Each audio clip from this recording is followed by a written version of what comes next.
I'm your host, Rob, and this video, we're going to continue the March to the King here on ETN. They might have broken up the channels, but they're not breaking up the series. This one, we're talking about Godzilla's Revenge.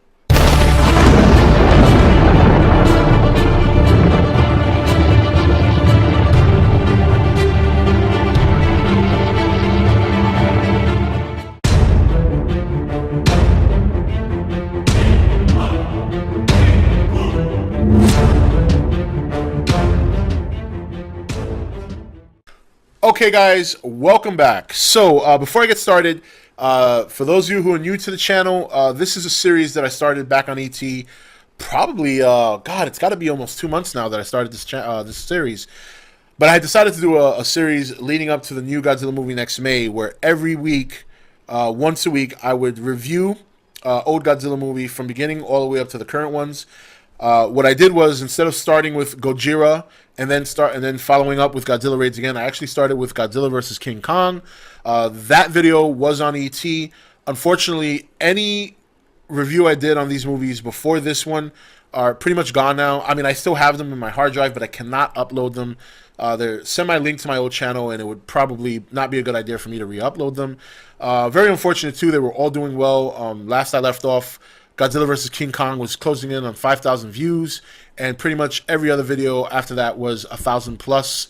I think I had one more that was maybe into the 2s or the 3s. But anyway, we're going to continue the series anyway, because after this one, it starts to really get good. Now, Godzilla's Revenge, probably one of the most hated Godzilla movies from the older series. And I got to say,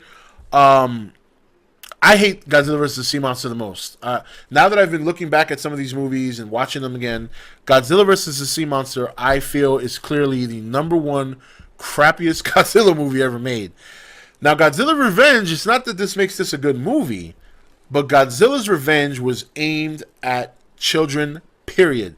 This was not a movie to please the masses. This was not a movie to please the hardcore Godzilla fan who likes to watch him do other things other than basically play a back role, because that's what he pretty much was in this movie. It was really about the son of Godzilla, Minya, or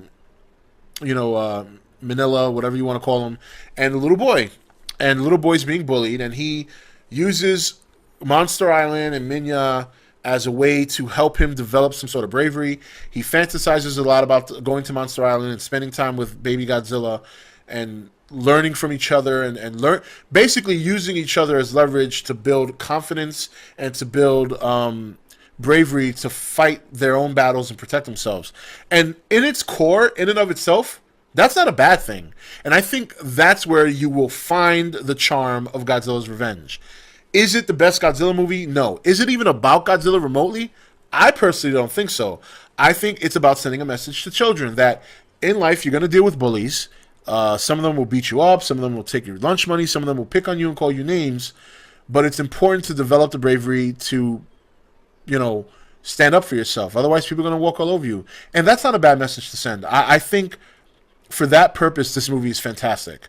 I think for the purpose of, if you're like me, like my son is 9 months old, so he's not going to be, he watches the Godzilla movie, he looks up at it and then he looks away and plays with his toys. But when he's 5 and 6 and he's starting school, and if I feel that he's got a bully, I would show him this movie. I would show him, how this little boy in this movie dealt with it. He found a way to look inside himself and find something that he could latch onto to help him get through the rough time. And I think, and I know people are probably like, wow, you're really getting deep on this. But you know what? I think everything that sends a message, as corny as it is on the outset, because the movie is corny, there's always a message deep down. There's some movies or shows or whatever that don't have a message at all. But there are some that are trying to send a message. And if you can peel away the corniness, the dorkiness, the lack of what we're used to seeing in a Godzilla movie, you can find that message. And while that message doesn't have much meaning to me and may not have not much meaning to you, it has meaning to somebody that's young.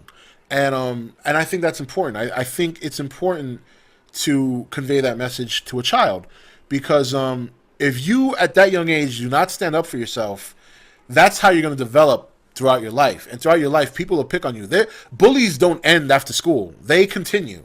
I mean, the internet primarily is the worst place for bullies. I mean, you know, some of you guys are my old subscribers. You've seen that I've had troll comments with people, you know, talking about my weight and this and that. That's a form of bullying. Now, I don't give a shit because, quite frankly, you know, if they were to say that to my face, you know, there's a whole different ball of wax. So, but the point I'm trying to make is that it doesn't end when you leave school. Bullying continues for the rest of your life if you allow it. And you don't have to pick up a bat and crush someone over the head to make them stop. Sometimes just stepping up to their face and saying, you got a problem with me, or you got a problem with me and my weight, or you got a problem with me being gay, or you got a problem with, you know, whatever it is, because people get bullied for weight. Like, you know, myself, when I was a young kid, I got bullied for weight. That's why I got into a lot of fights, because I stood up for myself. You know, if somebody said something stupid, I didn't think twice about walking up to them and cracking their teeth open, or cracking their mouth open and knocking out their teeth. And there's some people who are homosexual and they get bullied for being homosexual when realistically that's their choice. There's nothing wrong with being a homosexual. You know, my sister is a lesbian. You know what I mean? My wife has friends that are gay. So, I mean, that's their choice. But no matter what a person's choice is, people are going to get bullied for multiple different reasons. There's some women out there. You know, we as guys are horrible. We love our women that have big breasts and a nice booty. But there are women who get bullied for looking the way they look, even if they look good. There's so many different forms of bullying out there. And the best way to stop a bully is to get into their face and call them out. You know, because some people say, oh, just ignore them. Yeah, you can ignore them, but that doesn't mean they're going to stop. I tried that ignoring game when I was a kid. It doesn't work. You have to get in their face and say, do you have a problem with me? And you know what? Even if it starts something physical and that's not what you want, I remember more than half the fights I got into as a kid, the person I fought with weeks later, they ended up becoming friends. Because when you stand up for yourself, people respect you more. So anyway, I know I kind of went off track there, but because this is a Godzilla review and I'm talking about bullying and kids and girls and all this, and the point is, that's what this movie was about. It was about bullying. Gabara was a bully to Minya, and then there was a real life Gabara that was a bully to the little boy. The little boy within his fantasy, like I said, used Minya as leverage to gain his confidence and to stand up. Minya stood up to Gabara. They both won their respective battles, and it was a happy ending. And you know what? As a Godzilla movie that you're looking forward to him fighting, and this, you're not going to get that here.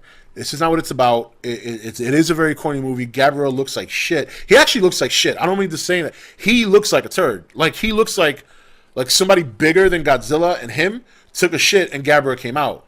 And, like, that noise he's making is just like the shit moving and just, you know what I mean? And it's just, he looks like a big turd. Sorry, he doesn't have a chin. He's like kind of like this. He just looks like a constipated turd. One of those long ones that just kind of come out and they're sitting there. All right, I'm going too crazy here. Anyway, Godzilla's Revenge. Overall, not the worst Godzilla movie in the world. It is corny. It is dorky. Godzilla's costume, when he does show up, doesn't look great. The little boy is very annoying, especially if you watch the movie in English. That voice is annoying. But it sends a very heartfelt message. A lot of people, especially a lot of my subscribers, I remember this, actually have a very, very strong connection with Godzilla's Revenge. I remember that when I made my video, Why You Like Godzilla and What He Means to You. A lot of people mention Godzilla's Revenge. I remember the comments. I read them. I remember them. I may not always comment, but I'm watching. So in that, what I would recommend this movie is if you're someone who has a son and they're being bullied and you're a Godzilla fan and your son likes Godzilla, and if he hasn't seen this one, show it to him. I think it would have a positive effect.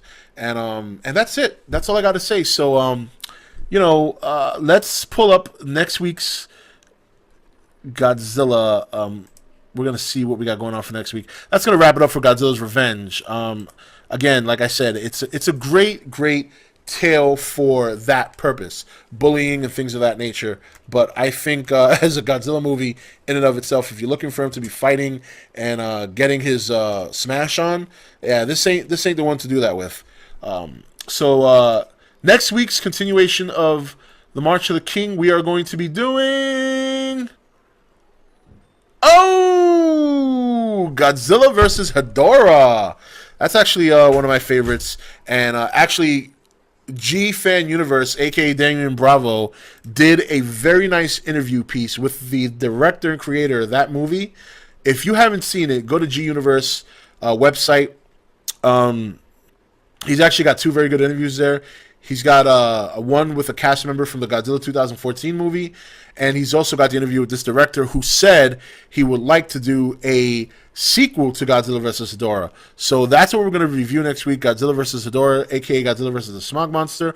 Until then, keep your eyes peeled for the Godzilla March of the King marathon. And I'm very excited because the further we get in the marathon, the closer we get to the film, and that's what has me psyched up. So anyway, guys, take it easy. I hope you enjoyed this review. Please comment below, share your thoughts, share your suggestions, and I'll see you next video. Hey guys, welcome to Entertainment Talk Nation. I'm your host Rob, and this video, we're going to continue the March to the King here on ETN. They might have broken up the channels, but they're not breaking up the series. This one, we're talking about Godzilla's Revenge.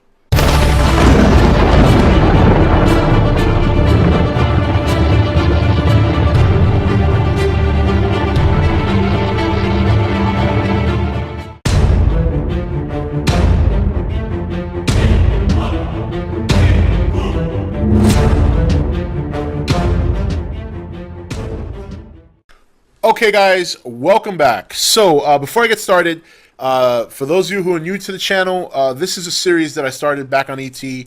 Probably, God, it's got to be almost 2 months now that I started this series. But I decided to do a series leading up to the new Godzilla movie next May, where every week, once a week, I would review old Godzilla movie from beginning all the way up to the current ones. What I did was, instead of starting with Gojira and then following up with Godzilla Raids Again, I actually started with Godzilla vs. King Kong. That video was on ET. Unfortunately, any review I did on these movies before this one are pretty much gone now. I mean, I still have them in my hard drive, but I cannot upload them. They're semi-linked to my old channel, and it would probably not be a good idea for me to re-upload them. Very unfortunate, too. They were all doing well. Last I left off, Godzilla vs. King Kong was